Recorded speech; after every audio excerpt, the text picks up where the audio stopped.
Šodien, 16. februārī, mēs esam šeit Skonto hallē, lai vērotu virslīgas ziemas kausa spēli par 3. vietu, kurā tiksies divas Rīgas komandas – Rīgas Daugava un Rīgas Skonto. Mantam Savenam, gūstot kaut vienus vārdus, ir ļoti reāls iespējas kļūt par turnīra rezultatīvāko spēlētāju. Šobrīd skatāmies, Kozačuks iziet citienu pozīcijā un Rikušets. Un, jā, labi, vārdsargs Sikorskis. Pagaidām rezultāts ir 0-0. Bet tomēr arī ar neapbruņotu aci. Arī šobrīd ļoti bīstama situācija. Ziļs sit no asa leņķa, vārdsargs atsit un bumba tiek izsista ārā vairākas reizes. Un skontieši ar pūlēm mēģina atsisties. Skaisti nospēlē Baturinskis, ļoti zemā kritienā ar galvu piespēlējot partnerim. Un šobrīd izgājiens 1-1 Ziļs no labas pozīcijas sitiens, vārdsargs izglābj. Tā ka, teiksim tā, otrais moments, bet pats bīstamākais spēles moments līdz šim. Ziļs ļoti bīstams sit, un šeit skaisti vārdsargs glāb pēc Manta Savena sitiena ar galvu. Savens izpilda soda sitienu. Bumba lido vārtu rāmi, atstas pret zemi.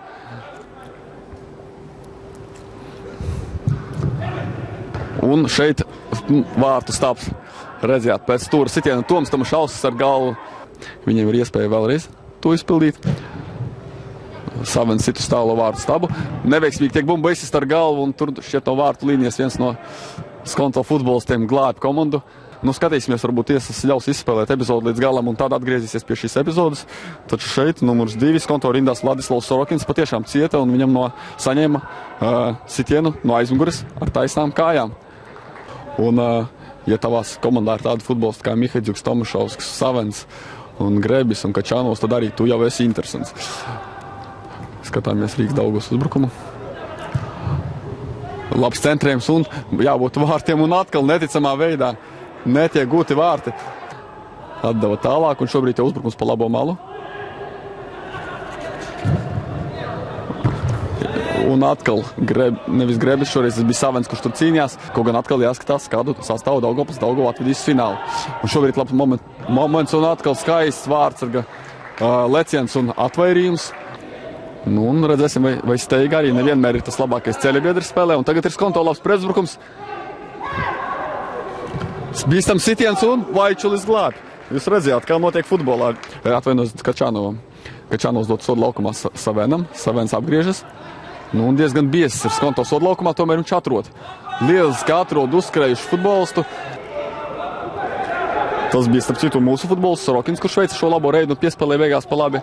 Labi iespēja jāsit. Nebija slikti. Laika nav daudz, un viena varbūt no pēdējām pat iespējām. Savens tomēr šoreiz centrē. Jābūt vārtiem. Beidzot arī tie tiek gūti. Visi gaidīja iespējams sitienu no Savena, taču Savens bumbu ieraidīja vārtu priekšā. Un šķiet, ka viņa tautietis Rimāvičs ir tas, kurš go vārds. Tūlīt lūkosim. Viņš to palaida garām, jo ļāva pielīvīties pretiniekam un pats arī neizdarīja saulēcīgu sitienu. Šobrīd Kārkliņš ātrā uzbrukumā labi iziet sitienu pozīcijā, piespēlē Grebim jāgūst vārti, ir 2-0, un šķiet, ka 3. vietas liktenis šajā brīdī ir izšķirts. Rimāvičs un Grebis ar 2 vārtiem, burtiski 2-3 minūšu laikā, panāk 2-0, un Skonto izskatās, ka būs jāsamierinās ar 4. vietu. Bet visu uzmanību soda sitienam. Un ļoti labs soda sitiens. Beidzot arī redzējām īstā darbībā Vaičuli. Tomēr neviens norīdīts netika. Un apsveicam Rīgas Daugavu ar 3. vietu virslīgas ziemas kausa izcīņā. Skonto paliek 4. vietā, un šajā turnīrā palikusi rītdien pēdējā spēle, kurā tiksies Daugavpils, Daugava un Ventspils.